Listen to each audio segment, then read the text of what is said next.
mountain melted to the ground. And so Musa could not take that.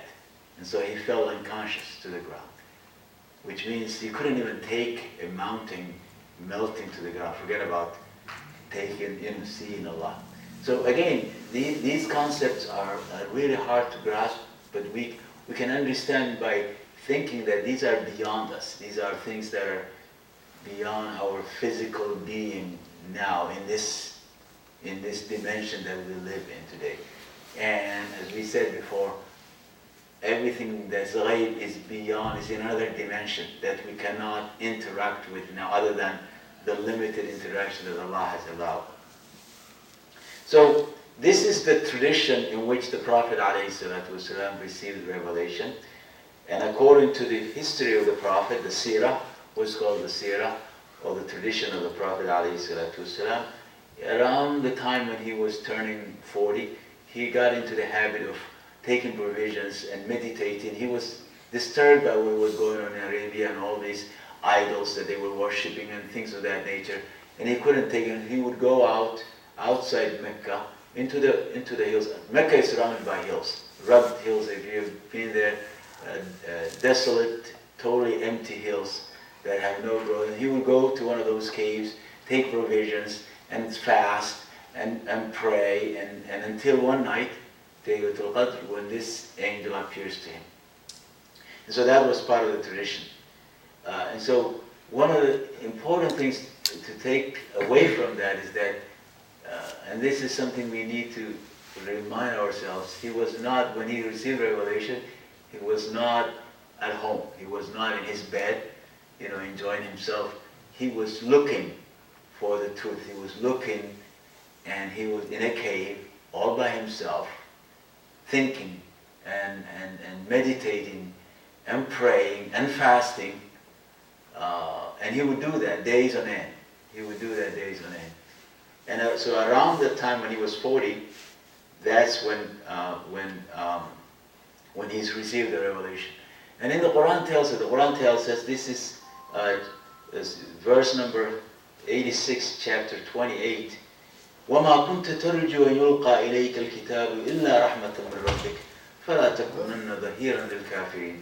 That addressing the Prophet, you never looked forward, you never expected this revelation. He never expected. He was not thinking that he was going to receive revelation. He was just looking for the truth, but suddenly Allah chooses him. And so he did not expect that. He was not thinking about that. And you can tell by his reaction. So the story the Prophet tells us, what happens after he receives that revelation? Any of you remember? What happens after he received the first revelation?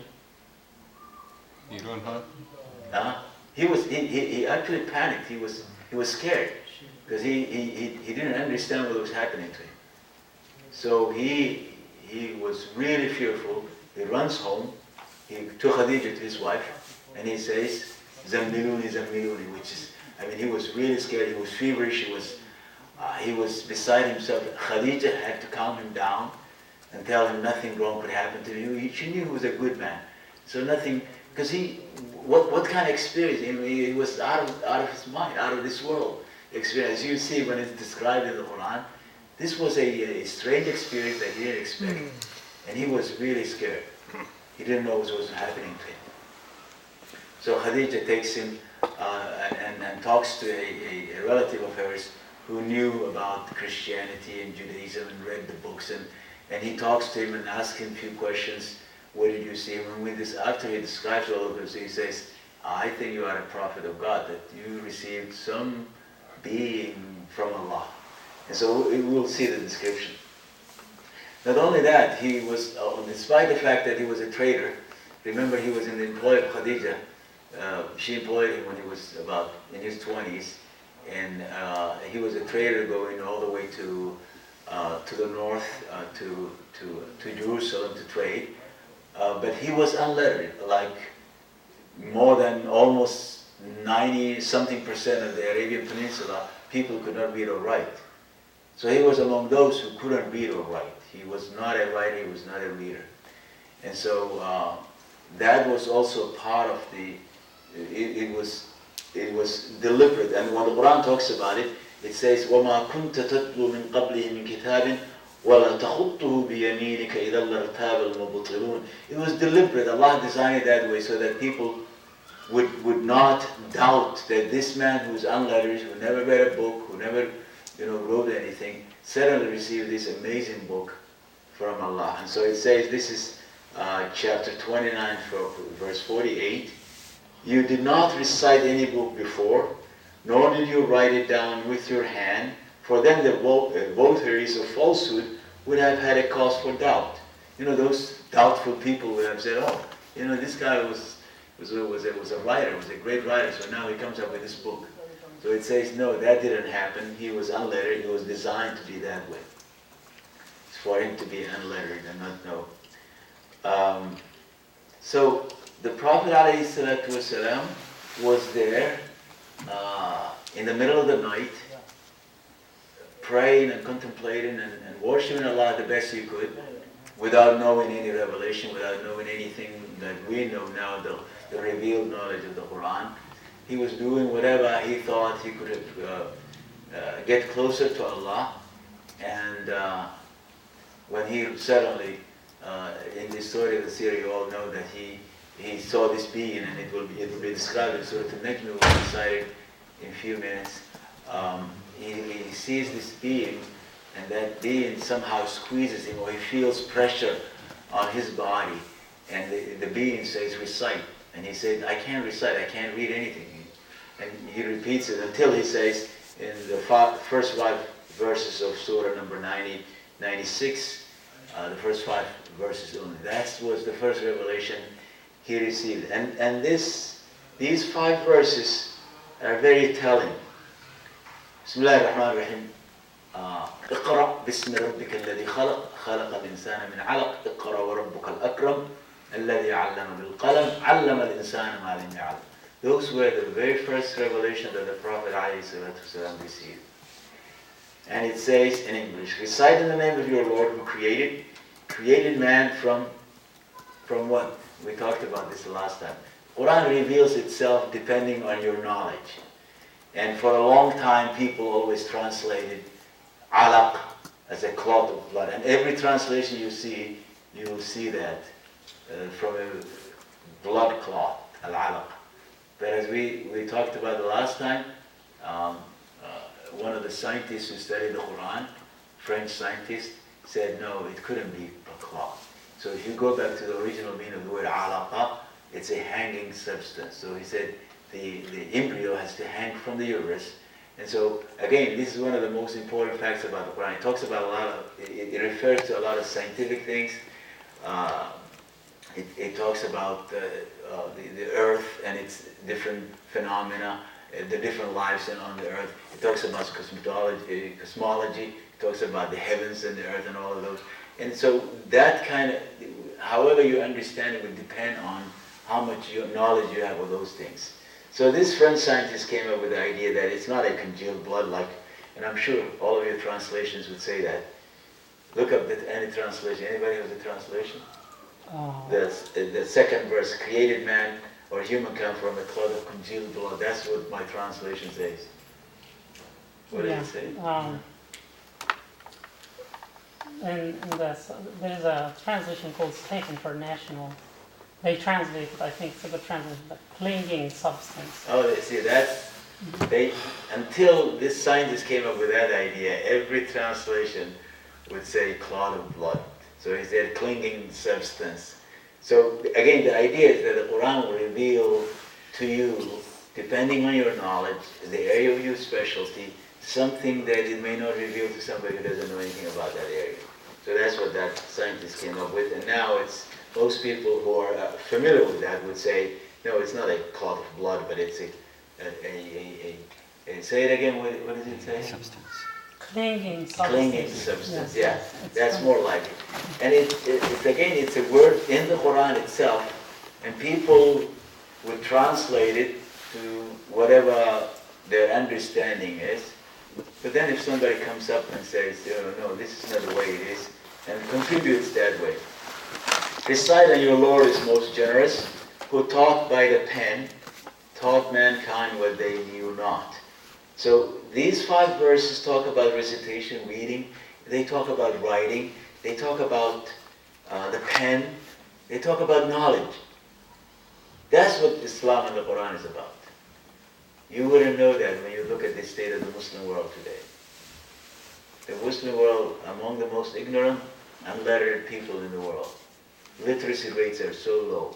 Where the first revelation of the Qur'an talks about reading, writing, pen, and knowledge.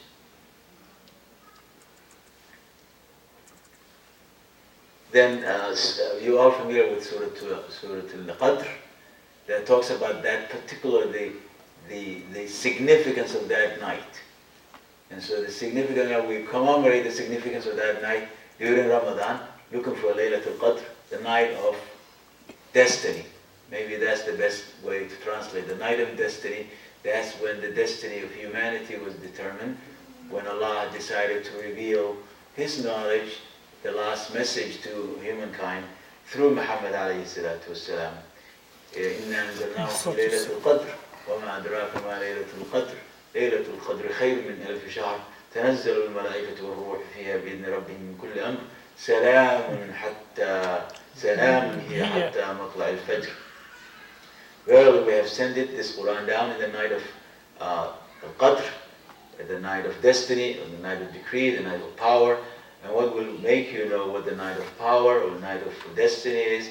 The night of destiny is better than 1,000 months. In other words, it is more blessed than 1,000 months outside that night. It's the night that the Qur'an was revealed. Therein descended angels and the Spirit by Allah's permission with all decrees. All that night there's peace until the appearance of dawn. Now we go on to this surah, Surah Al-Najm. It's the only surah that describes what happened that night. And it's awesome. I mean, I wish everybody could learn enough Arabic to read it in the original, because it really affects you when you read it in the original. It touches you. There's something about it that touches you, that really taps into your spirit. And so we'll recite it in Arabic, and then we'll do the translation in English. But again, the English does not do justice to the Arabic. So this is the first 18 verses of Surah Al-Najm. This is chapter 53, verses 1 to 18. That's the surah that describes what happened that night, the experience that the Prophet ﷺ had that night when he received the revelation. وَالنَّجْمِ إِذَا هَوَى مَا ضَلَّ صَاحِبُكُمْ وَمَا غَوَى وَمَا يَنطِقُ عَنِ الْهَوَى إِنْ هُوَ إِلَّا وَحْيٌ يُوحَى عَلَّمَهُ شَدِيدُ الْقُوَى ذُو مِرَّةٍ فَاسْتَوَى وَهُوَ بِالْأُفُقِ الْأَعْلَى ثُمَّ دَنَا فَتَدَلَّى فَكَانَ قَابَ قَوْسَيْنِ وَأَدْنَى فأوحى إلى عبده ما أوحى ما كذب الفؤاد ما رأى أفتمارونه على ما يرى ولقد رآه نزلة أخرى عند سدرة المنتهى عندها جنة المأوى إذ يغشى السدرة ما يغشى ما زاغ البصر وما طغى لقد رأى من آيات ربه الكبرى. Those are the first 18 verses of Surah number 53. So the English translation goes by this way. By the star when it goes down, sometimes in the Qur'an Allah vows by His creation. So this is one of, a number of surahs start with that way. That Allah vowed by the creation, or bringing some of His creations to bear on what He's saying in those verses. Your companion, meaning the Prophet ﷺ, that's a term that the Arabs use to refer to one another as your companion, has neither gone astray nor has he erred, nor does he speak of his own desire. This refers to when the Prophet ﷺ received revelation according to the seerah. It's like something else takes over his mind and body. So he just speaks out, and it's like something is speaking through him. It's not, he loses his volition and something else takes over. And so it says, nor does he speak of his own desire. It's only a revelation revealed. It's a revelation from God. he has been taught this Qur'an by one mighty in power. The one that's referred to is the angel that came to him, Jibreel or Gabriel. The angel free from any defect in body and mind. Then he, the angel, in his real shape. This is one of the few times that the Prophet saw him in his actual shape. Somehow the veil was removed for the Prophet to see. Although the Prophet, by the way, never claimed to have seen Allah, and there's nowhere where it says that the Prophet saw Allah. But in this instance, he actually sees this angel in his natural form. A lot of the times he would come to him in the shape of a human being. You know that in the seerah, in the story of the Prophet, he would sometimes come to him in the shape of a human being or of a man, something like that, dressed like everybody else. But this time, he came to him in his natural state. And so he rose, and so he covered the whole horizon. You know, this is why it kind of gets you, when you picture it. Of course, you cannot picture it because you can't really, create it in your mind. But deep inside, you can envisage it. You see him in the cave, and he sees this being that covers the whole horizon. And he just is suspended out in this space. That's the impression that you get from the Quranic revelation. The English doesn't come across that way. He rose, it says, then he rose and became stable. That he was suspended in the air. While Jibreel was in the highest part of the horizon, then Gabriel, approached and came closer. So he appears way out in the horizon and comes closer and closer and closer, and was at a distance of 2 bows length or even nearer. So he comes very close to where the Prophet was. And you can imagine, it's nothing, I guess it's not imaginable. How can you imagine something that you have no idea about? So Allah revealed to his slave, his servant Muhammad alayhi salatu wasalam, through